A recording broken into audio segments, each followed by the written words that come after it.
He had no idea what waited for him behind that door. Davidaguayo thought he was just crashing for the night at a buddy's place, another stop in the couch surfing routine that had become his life lately. But as he stepped inside that small Des Moines apartment, he didn't know that someone else had already been there. Someone who had just discovered the truth. That David had been sleeping with his girlfriend. Kyle McCullough wasn't the kind of man to walk away from betrayal, especially not one that cut this deep, especially not when rage was boiling just beneath the surface. What happened next would leave Davidaguayo's body stabbed, mutilated, and discarded like trash, his remains stuffed inside a plastic tote and dumped near a riverbank. But the most chilling part, the man who helped cover it all up, David's own roommate, showed no sign of shock, no urgency, just cold compliance. How did a love triangle spiral into such savage violence? And why did the one person who could have stopped it do nothing? Let's go back to the beginning. Davidaguayo was just 26 years old, a young man trying to find his footing, drifting from place to place, often crashing on friends' couches while working to get back on his feet. Described by those who knew him as easygoing and friendly, David wasn't the kind of person you'd expect to end up at the center of a brutal murder investigation. But in the early summer of 2022, his life would end in a savage act of violence that shocked the community and left investigators piecing together a tale of betrayal, rage, and bloodshed. This story unfolds in Des Moines, Washington, a quiet suburban city just south of Seattle. On June 17, 2022, inside a modest apartment complex not far from the bustling Pacific Highway and within sight of Highline College, a violent confrontation erupted that would leave Davidaguayo dead on the floor, his body stabbed more than a dozen times, including wounds to his face, head, and even his genitalia, would later be found stuffed in a plastic tote dumped near the Duwamish River in the Skyway neighborhood. The man responsible for this horrific act? 31-year-old Kyle McCullough, a Kent resident who had just learned that his girlfriend, the woman he lived with, had been having an affair with David. The discovery shattered something inside him, igniting a rage that would explode into murder. But this wasn't just a simple crime of passion. The details that emerged from this case, the planning, the brutality, and the coldness with which it was covered up, left even seasoned investigators unsettled. And what made the story even more disturbing was the involvement of David's roommate, a man who witnessed part of the attack, helped clean up the scene, and played a key role in hiding David's body, all while showing little to no emotion. As police dug deeper, they discovered a twisted sequence of events, chilling text messages, threats, and a suspect who, even after committing murder, didn't call for help, but instead watched his victim die. As the case progresses, you will learn the extents to which anger progresses, revealing not only the depth of Kyle McCullough's violence, but the eerie indifference of those around him. If you're captivated by true crime stories and want to stay updated on the darkest cases, be sure to subscribe to the channel and turn on notifications. We release in-depth crime documentaries just like this one, uncovering the chilling details behind real-life mysteries. Don't miss out. Hit that subscribe button now. Who really was Davidaguayo, and how did he find himself caught in the middle of a deadly love triangle? Davidaguayo was just 26, young, restless, and trying to find his way. He didn't have a permanent place to call home at the time of his death, instead relying on friends for temporary shelter. For a few months, he'd been staying on and off with a roommate in a Des Moines apartment, couch surfing, as some would describe it. But despite this transient lifestyle, David wasn't a drifter in spirit. Friends described him as someone with charm and warmth, someone who could light up a room with humor and kindness. He had a circle of people who cared about him, including his sister, who would later play a key role in uncovering what had happened to him. David wasn't without struggles. Life hadn't been particularly easy, and like many in their 20s, he was still finding his footing, trying to balance personal relationships with the grind of daily survival.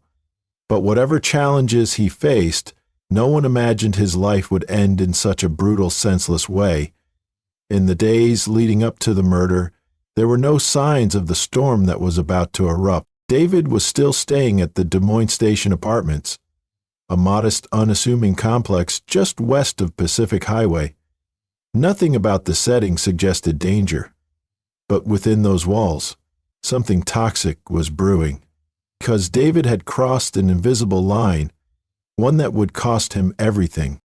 He had been sleeping with a woman who wasn't his, at least not officially. She was in a relationship with Kyle McCullough, but behind Kyle's back, she and David had gotten close. Maybe it started casually. Maybe it was something more. But to Kyle, it was betrayal of the highest order. The woman, whose name has been publicly disclosed, found herself in the middle of this storm, torn between two men, one of whom was about to unravel in the most violent way imaginable. Her role in the days and hours before the murder would come under intense scrutiny, especially after damning text messages and a chilling photo surfaced. Davidaguayo's last known moments were not spent in fear, not knowingly. He was simply at the wrong place at the wrong time with the wrong person. And soon, everything would come crashing down. It wasn't the police who first uncovered the truth. On June 20th, 2022, 3 days after Davidaguayo was last seen, his sister received a phone call that would change everything. On the line was David's roommate. His words were calm, almost detached. He told her David was dead, stabbed inside the apartment they shared, and he admitted to helping dispose of the body. There was no panic, no grief, just cold facts delivered with a disturbing lack of urgency. Desperate for answers, David's sister went to the location the roommate provided, a stretch of remote road near the Duwamish River in Skyway, Washington. Tucked near the tree line, she found what he described, a large plastic tote, wrapped in tarps, sitting alone in the dirt. She didn't open it. She didn't have to. With shaking hands, she called 911. Keene County Sheriff's deputies arrived on the scene and approached the container. Inside, they found Davidaguayo's body, mutilated, lifeless, and tightly wrapped in layers of black electrical tape. His remains had been crammed into the kind of plastic bin used for holiday decorations. This one had been repurposed for something darker, something twisted. The tote was dumped there like garbage. The message was clear. Whoever had done this wanted David erased. Detectives from Des Moines police were brought in immediately. Within hours, they secured search warrants for the apartment where David had last been seen, as well as a dumpster on the property. Inside that dumpster, they found a rug stained with blood, discarded in haste. Back inside the apartment, they discovered more signs of violence, blood traces, cleaning supplies, and items hastily removed in an attempt to cover up a gruesome scene. It was clear this wasn't just a murder. It was a brutal hands-on assault. The roommate's story was chilling. He claimed that on the morning of June 17th, he was awakened by shouting. He stepped into the living room to find Davidaguayo lying flat on his back on the floor, blood everywhere. He saw it on David's face, his head, and the floor beneath him. The scene was one of chaos and carnage, and yet he did nothing. No call to 911, no cry for help. He simply watched. Over the next several hours, the roommate said he remained in the apartment as the body was cleaned up, wrapped, and prepared for disposal. He helped place David's body into the tote, a container previously used to store a Christmas tree, and later assisted in transporting it to the remote dumping site. He didn't try to stop what was happening. He didn't run. His detachment wasn't just unsettling, it was baffling. As investigators dug deeper, the case took an even darker turn. The King County Medical Examiner later reported that Davidaguayo had been stabbed over a dozen times. Wounds covered his face, head, and body. One stab had sliced through his cheek and severed a major artery. Another had mutilated his genitalia, a wound that spoke to rage, humiliation, and perhaps a desire to send a message. He had also been shot, at least twice, though whether he was alive for that part remained uncertain. The brutality of the attack shocked even veteran detectives. In the middle of it all stood a silent witness, a roommate who didn't act like a man caught in fear, but rather like someone simply going along with the plan. His lack of reaction, his calm confession, and his part in disposing of the body added another layer to the mystery. Why had he done anything to save David? Why had he helped hide the body? At that point, all law enforcement knew for certain was that Davidaguayo had been murdered in cold blood, and those closest to him, the people who could have helped, had chosen to stay silent. The question now wasn't just who killed David, but why was everyone else so willing to help cover it up? As the investigation deepened, detectives found themselves circling around one name, Kyle McCullough. At first it was a thread, loose, unconfirmed, but present. He wasn't listed in any police reports, no criminal background, raising red flags. But his connection to both Davidaguayo and the woman in the middle of this twisted triangle made him impossible to ignore. Davidaguayo's murder wasn't random. The evidence of rage, of personal violation, it was etched into every stab wound, every act of mutilation. Someone had wanted to hurt David, not just physically, but emotionally. Someone had wanted to humiliate him, erase him. So detectives followed the trail, starting with the woman whose name hadn't yet made it into public records, Kyle McCullough's girlfriend, and the same woman Davidaguayo had been secretly seeing. Her story broke everything wide open. She told detectives that early on the morning of June 17, 2022, there had been a confrontation between herself, Kyle, and David. She admitted that Kyle had just found out about the affair, that things had gotten heated, emotional, and volatile.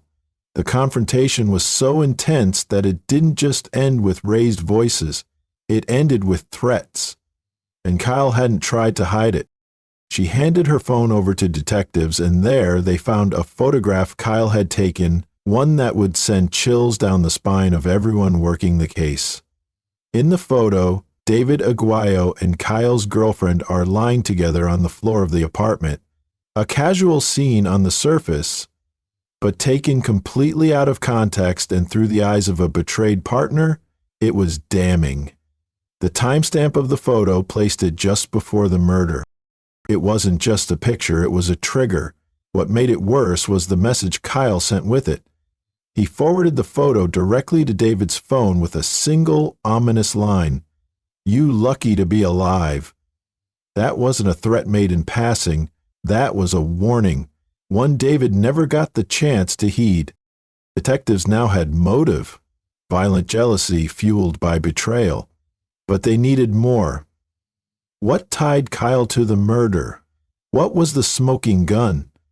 That's when Kyle's girlfriend provided yet another piece of the puzzle, a bag she found in their Kent apartment on June 18, the day after David's murder. When she returned from work, she noticed it sitting on the floor, a white plastic garbage bag filled with items that weren't there before. Inside, she found a pair of red and black pajama pants, Kyle's, a long-sleeve shirt she didn't recognize, a camouflage folding knife, hers, and a roll of black electrical tape, the same kind of tape used to bind Davidaguayo's body. She didn't know what any of it meant, but detectives did. This was the first physical link between Kyle and the crime scene. Now they needed to confirm it. Search warrants were executed at Kyle McCullough's Kent apartment, and what they found inside made the picture even clearer. Bloody socks, additional items stained with what appeared to be blood, and other potential evidence awaiting forensic analysis. This wasn't circumstantial anymore. This was direct connection, and as detectives pulled more on Kyle's thread, his background came into sharper focus. Kyle McCullough was 31, living in Kent. A quiet man by most accounts, but one with a reputation for being intense, especially when it came to relationships. People who knew him, though not many have spoken publicly, would later describe a man who didn't handle betrayal well, someone who harbored things, grudges, resentment, and let them fester. To outsiders, Kyle's life seemed ordinary. He worked, kept to himself, and maintained a long-term relationship. But behind closed doors there was a different story, one of control, possessiveness, and explosive anger when pushed too far. And Kyle had just been pushed. As detectives pieced together the timeline, it became clear. The confrontation, the photo, the threatening text, the garbage bag, the blood evidence. All signs pointed to Kyle. There were no red herrings, no false leads, just a man who had discovered betrayal and responded with calculated violence. Now, they just had to find him, because by the time all of this came to light, Kyle McCullough had vanished. And the hunt was on. For days, Kyle McCullough's name was on everyone's lips in the Des Moines Police Department. He wasn't officially charged yet, but the walls were closing in. Evidence was piling up, the threatening texts, the photo, the tape, the blood-stained items. But Kyle was nowhere to be found. He had disappeared, slipping away quietly after David's body was dumped. Law enforcement issued a BOLO, be on the lookout, but Kyle wasn't running far. He was hiding in plain sight. Then came the break they needed. On June 22, 2022, 5 days after the murder, Des Moines police, acting on a search warrant, descended on Kyle McCullough's Kent apartment. He was there, just sitting in the apartment like nothing had happened, like he hadn't killed a man and dumped his body near the river. There was no fight, no escape attempt, just silence. Kyle McCullough was arrested and brought in for questioning. Detectives now had their suspect in custody, but what they didn't expect was what Kyle would say next. He talked. Not a full confession, not at first, but Kyle admitted to stabbing Davidaguayo during what he called a physical fight.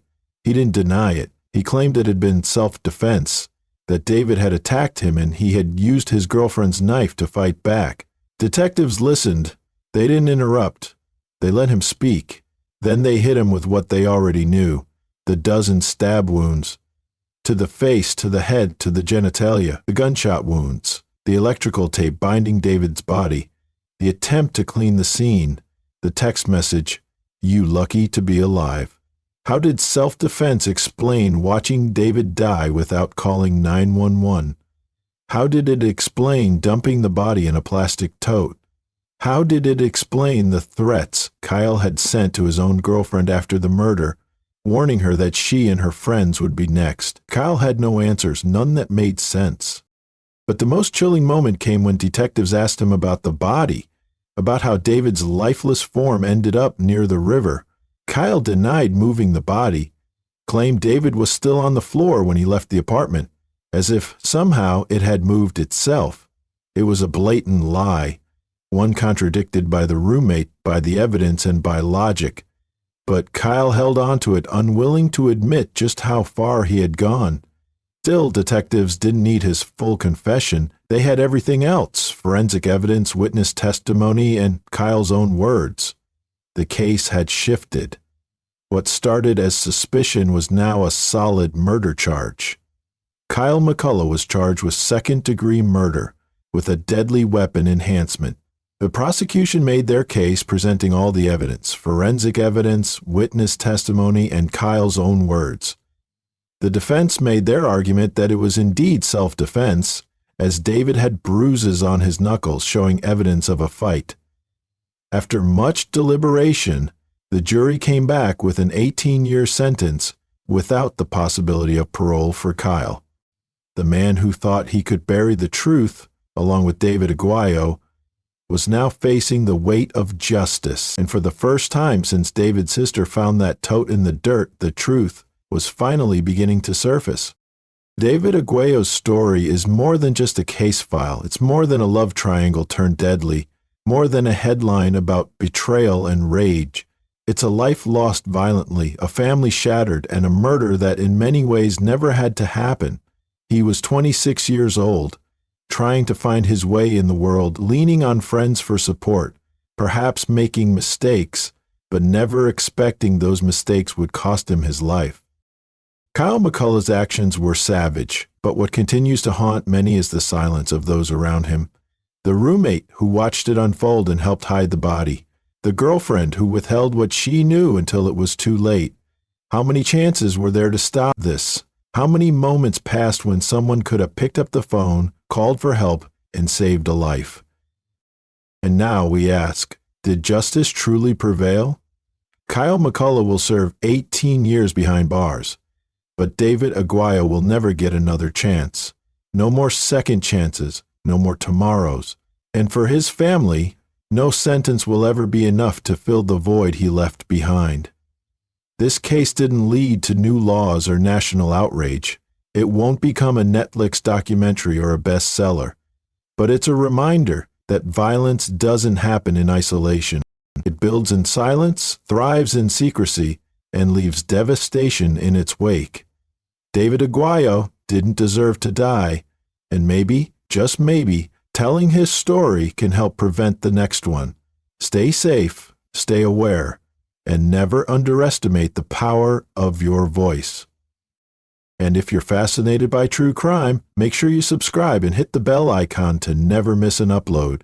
We have more gripping stories coming soon, shedding light on cases that deserve to be told. Stay safe, stay curious, and we'll see you in the next one.